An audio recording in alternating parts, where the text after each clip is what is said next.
On December 4, 2001, the final judgment for the Women's International War Crimes Tribunal was handed down at The Hague. The day before, support groups and prosecutors from 11 countries, along with 10 survivors, gathered to hear it. The audience totaled 400. It had been 1 year since the Tokyo Tribunal. These survivors made the long journey to speak for those too old and sick to come. Young Dutch women welcomed them with lilies.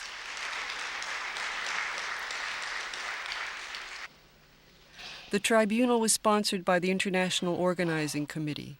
I believe that the spirit of WIT will give empowerment and vision to women and to the oppressed around the world.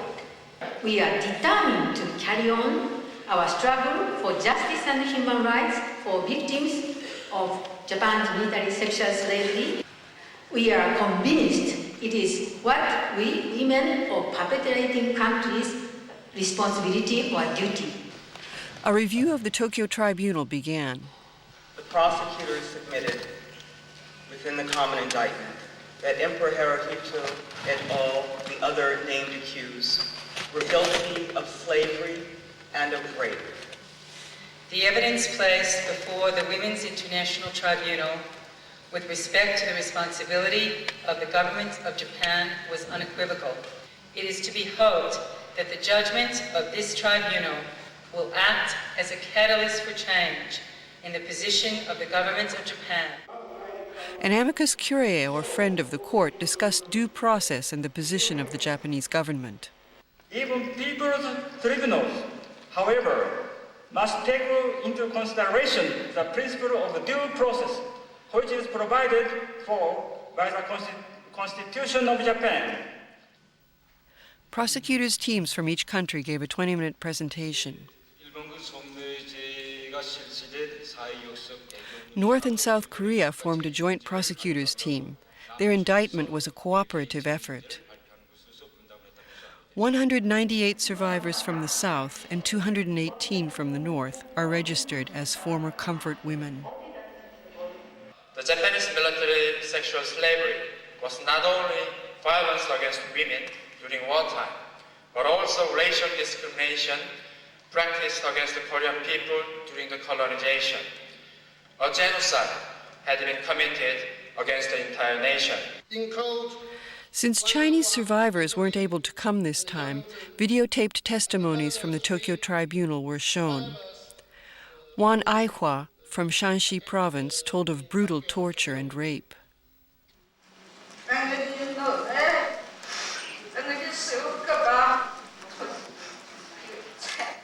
January 1942 to September 1945, accused Emperor Hirohito and General Tomoyuki Yamashita, as the commanding general of the 14th Area Army, were guilty of the crimes against humanity, of sexual slavery and rape. The rape of Nanking was judged at the post-war Tokyo trial. Would the mass rape of Mapanike village receive equal recognition? In Taiwan, a Japanese colony during the war, the administration and police were directly involved in the recruitment of women.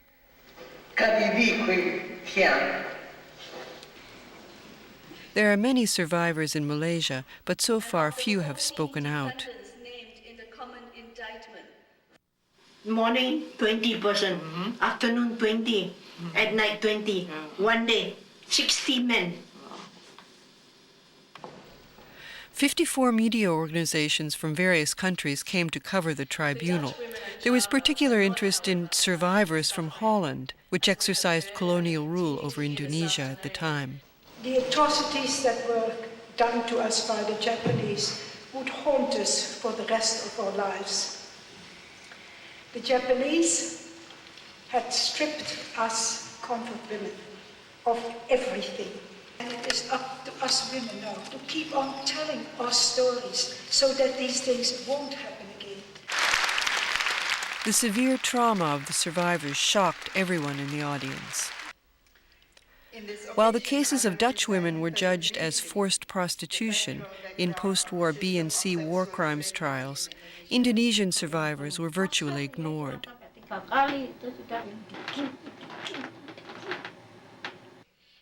East Timor has now gained its independence.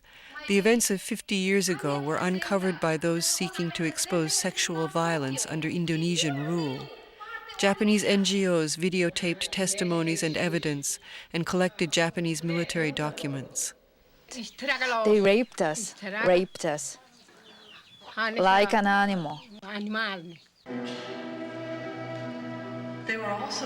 With few Japanese survivors speaking out and a government that denies responsibility, Japanese prosecutors must fight an increasingly conservative legal and educational establishment. Governments of perpetrator states tend not to account for their past wrongdoings. But we, people of Japan, one such country, can act differently.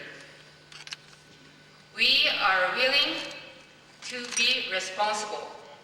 Today, Ms. Onaken will briefly share a few stories of what women and men, including some of her own family members, were forced to endure during the Japanese military's violent occupation of Papua New Guinea.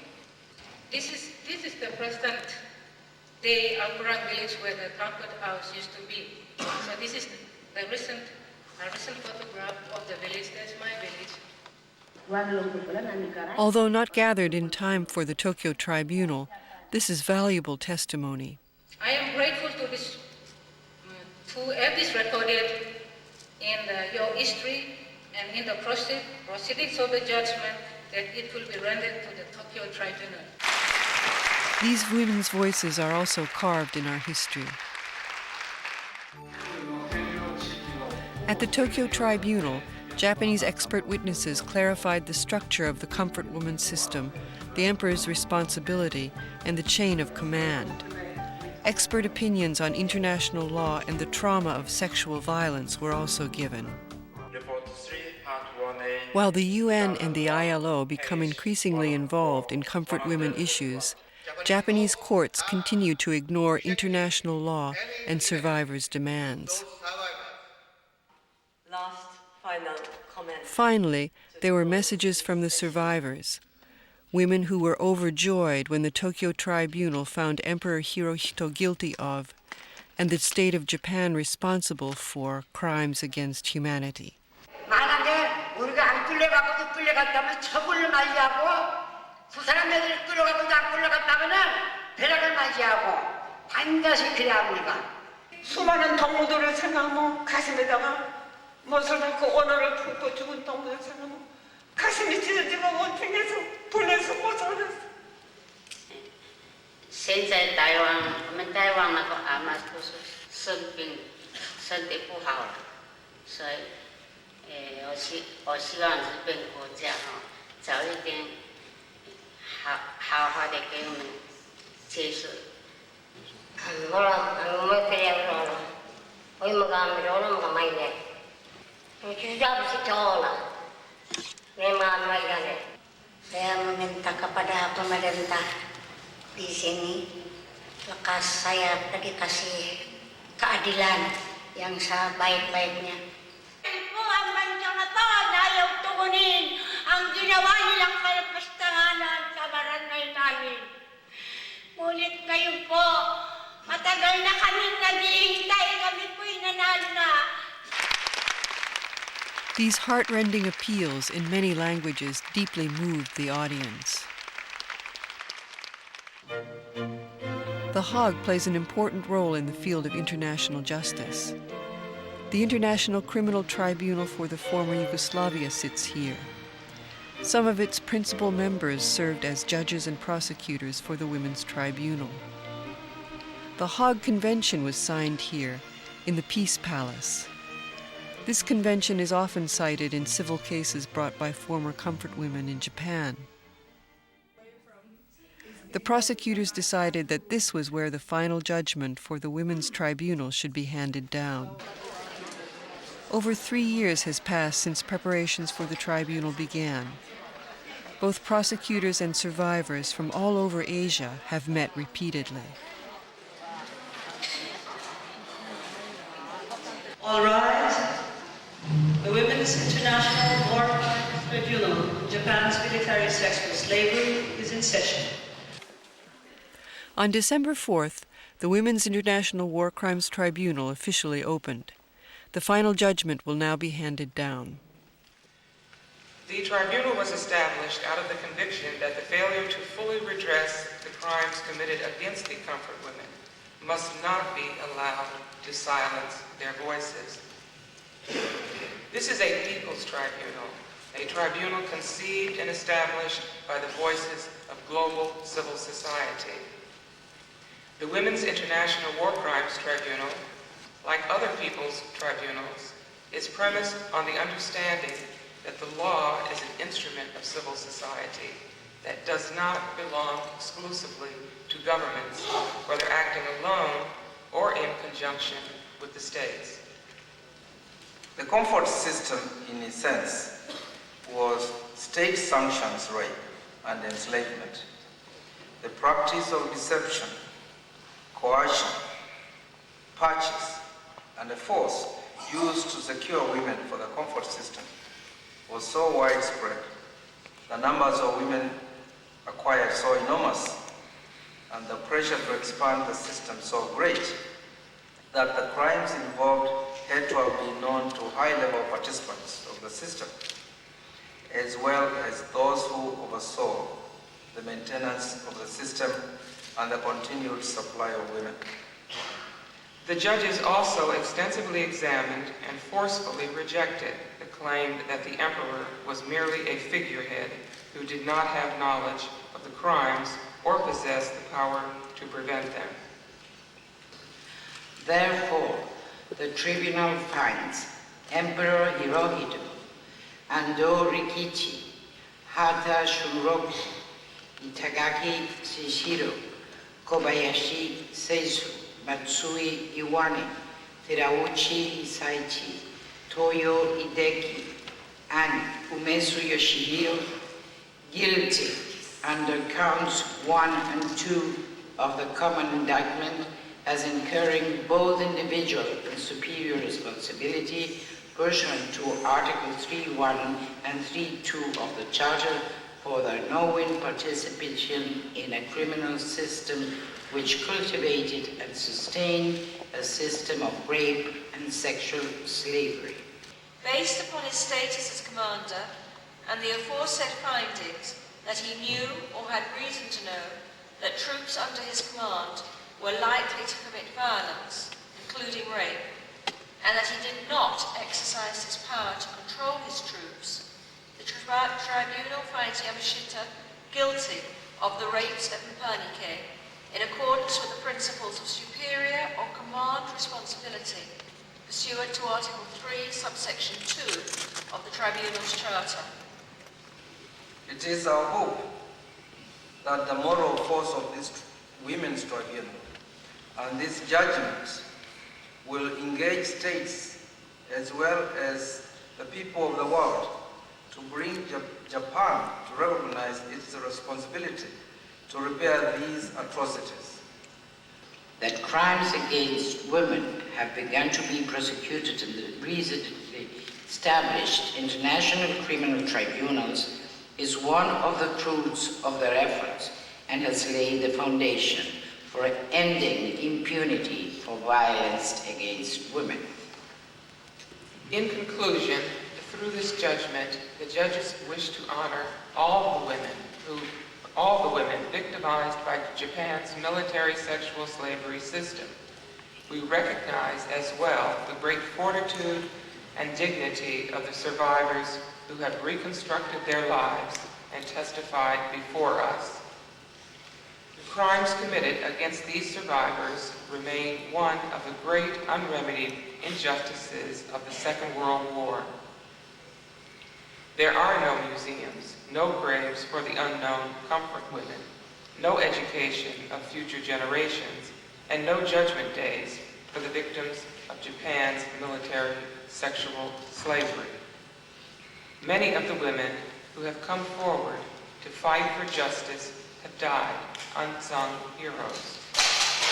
While the names inscribed in history's page are often those of the men that commit the crimes rather than the women that suffer them, this judgment bears the names of the survivors that took the stage to tell their stories. So that we can present each of you with a copy of the judgment to take back to your countries as representatives of all the survivors and those who have not survived. Esmeralda Boy from East Timor. Reading the judgment took over 2 hours. 10 defendants, including Emperor Hirohito, were found guilty. The Japanese government was found responsible for failing in its duty to prosecute military sexual slavery and compensate survivors since the war.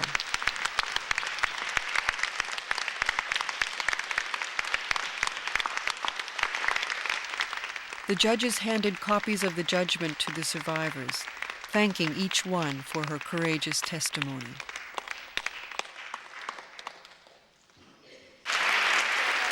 Recommendations to the Japanese government were severe. It is obligated to recognize its responsibility and compensate the survivors.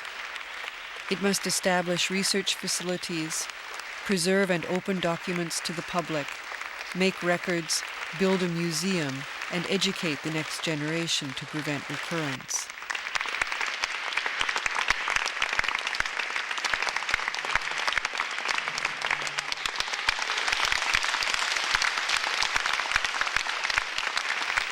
It must also repatriate survivors who wish to return home, gather and return remains to family or friends, and punish those responsible. This was exactly what the survivors had been waiting to hear.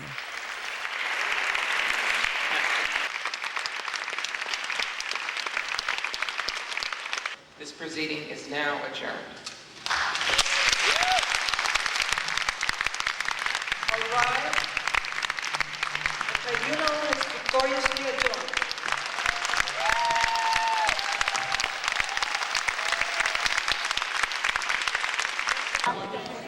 It had been a long journey. The judgment also has recommendations for the Allies. They should declassify records that explain why Emperor Hirohito and the Comfort Woman system were not prosecuted at the Tokyo trial, and admit their failure to investigate and prosecute these crimes for the last 55 years.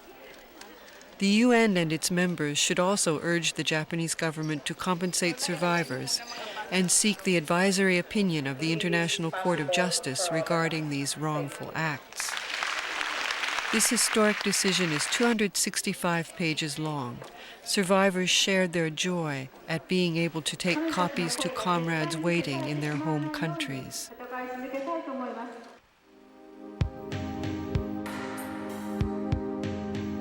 More than anyone else, it was hoped that the Japanese government would take the judgment to heart. When a group tried to deliver a summary to the Japanese embassy in The Hague, embassy officials ordered the Japanese to speak English. They were then kept waiting out in the cold for half an hour. Japanese, Chinese, and Germans involved in the tribunal were finally let inside the gate, but were neither allowed in the building nor given a chance to explain. An embassy official took the summary and disappeared.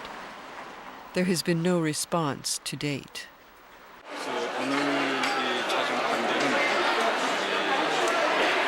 반인륜적 범죄를 저지른 자들은 그가 이미 이 세상에 없는 자라 할지라도 반드시 경험한 역사의 심판을 받는다는 것을 보여주고 있습니다.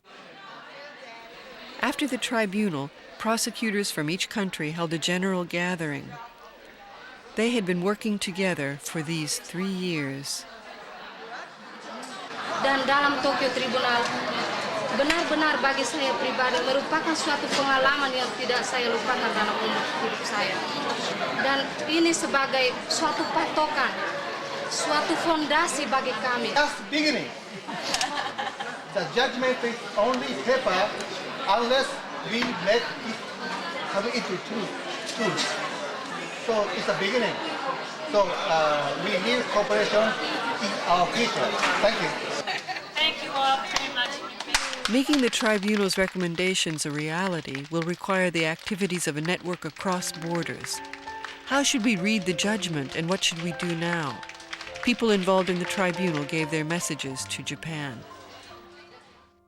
But I think that we're quite pleased that they've made a very detailed finding of fact. And it appears to me that their reasoning is a reasoning that's rather elaborated, and that they've looked at what is the individual criminal responsibility of all of the accused and determined how they actually planned and organized the sexual slavery systems. Other than that, I think it's a very valuable tool for people to educate and inform themselves about, whether they're individuals or whether they're governments.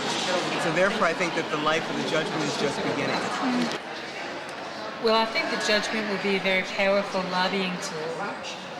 There's been some discussion about presenting it to Kofi Annan, the Secretary General of the United Nations, to Mary Robinson, the Human Rights Commissioner, Robinson, the Human Rights Commissioner. I also think that it would be useful to talk to some individual governments to see whether they're willing to pick up the issue with Japan. Hopefully many people who are scholars in different languages will write about it, publicize it, and there will be continued pressure on the government of Japan, both internally and from outside, to do more to give recognition to the comfort women and to finally make meaningful compensation to them. The tribunal was supported by 4 legal advisors: Rhonda Copland, Kelly Askin, Barbara Bedant, and Betty Murungi. I thought it was fair, and I thought it was well thought out, and I thought it was beautifully presented. And, you know, I felt a frustration that we were not a court that could really do the apology and the compensation and the textbooks and the education and the memory that these women deserve. And maybe this will help to continue to generate that movement. The Japanese people who are fighting this battle, I know that it takes courage. I know that you're insulted in it. I know that from my own experience fighting the war in Vietnam many years ago. And I know that we are all going to be fighting wars and oppression now in light of what happened on September 11th that we didn't anticipate we would be fighting. And I just really respect that, and I hope that this process is really going to help to generate even broader support. We wanted it to be very thorough. We wanted to make sure that the findings had a solid legal basis. So it was very difficult to go through and make sure that all of the evidence really was there to support every single decision. And we had to do that over and over again. And of course we faced a great challenge in the fact that there was this language barrier. A lot of the documents were in different languages, and then they had to be translated. We would read the translations, and sometimes there were things that didn't make sense to us, and we didn't know if it was the translation or if it was the document itself. And so we had to keep on reviewing those documents and making sure that if there were inconsistencies, what was the explanation for that? So that was really the most difficult thing. Do you think that the judgment today will have any influence on the general situation or particular situations of human rights in the world? Absolutely. Well, already, as I said, it's had an impact. The women that have come forward to tell their stories, they have had an impact. Because of them, the crime of sexual slavery is in the Rome Statute. And so that means that if these crimes are committed in the future, once the ICC is established, that there's a mechanism there so that the perpetrators could be punished, if certain conditions are met. So already, without a doubt, there has been an influence and a benefit for women all over. I found it very interesting, very encouraging, at most to find real evidence, to select what would really be reliable, and their argumentation, as far as we have been hearing it today, sounds very convincing. I think it's extremely important because first, because to understand what's justice and to define that the justice is not solely given to the state or international, and the justice belongs to people, and people cannot satisfy they can make people's body. It's just an excellent idea, and it should be, as was said today, supported to happen everywhere. I mean, I come from Belgrade, and I think one day we should do something like this for the crimes that people from our place have done in France. Even for experienced judges, this People's Tribunal was an entirely new challenge. I think state responsibility was a challenge. We wanted to make sure that we addressed each of the claims of the state of Japan, because even though Japan did not participate in the proceedings, that was its decision. It had been served, and we welcomed them to participate. I, for one, really insisted that they be given an opportunity to participate. So we wanted to make sure that we addressed those claims. My message to the people of Japan is that this case was not a case about the people of Japan. As we hold so true at the International Criminal Tribunal for the former Yugoslavia, we don't want to stigmatize an entire ethnic group because that just, invites revenge. We want to point out that during the time of war, the comfort system was a system of sexual slavery. And to ignore that is to ignore your past. And it's important to know your past so that you can go forward and even be a greater nation. I think the importance of trying to see how events that occurred over half a century ago continue, in fact, to get replicated, and we still see gross violations of women's human rights in armed conflict. We still see militarism completely subordinating women, and to see that this is not only not an unclosed issue for the survivors, but it's an unclosed issue for society generally, and that we all need to try to address those continuations. To the Japanese government, that they should read the judgment and they should follow the recommendations that we have made and take steps to redress this long continuing injustice to the women. To the Japanese people, it's much harder. I think the importance of learning about your own history, and that in fact not knowing about the history of your own country is worse than confronting the fact that your own country may have done things that you wish it had not, that were clearly illegal, and coming to terms and living with it and taking steps to redress it. We hope the Japanese people can do two things. There's already a very powerful civil society movement in Japan where you are members of it, which is basically urging the government to do what is right. And I think the Japanese people should support that movement. I also think that since some political parties have said that if they came to power, they would be able to compensate the comfort women, then the Japanese people should vote out the rightists from power and get politicians who will be able to see that the Japanese people should no longer continue undergoing this shame. I think the people in Japan are very sensible and and have a lot of sensitivity that you have already demonstrated in this tribunal. But the government of Japan, as any other government around the world, had a lot of political goals and all that sort of things.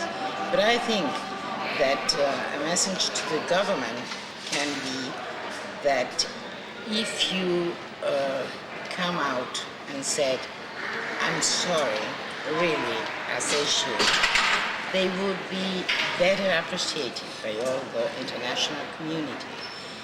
Not doing so, it's a sort of mean, sort of egoistical, and not showing them as a real democracy, because a real democracy will allow women to have equal rights and recognize the harm that Japan did in the war to all these women.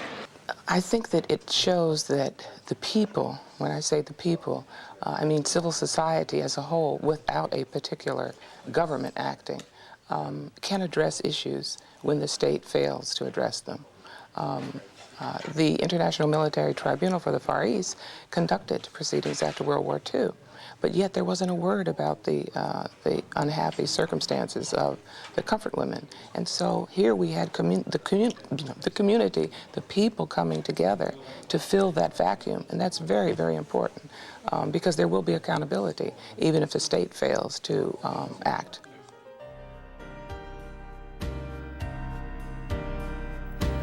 Let us devote all our power and wisdom to making the recommendations inscribed in the judgment a reality.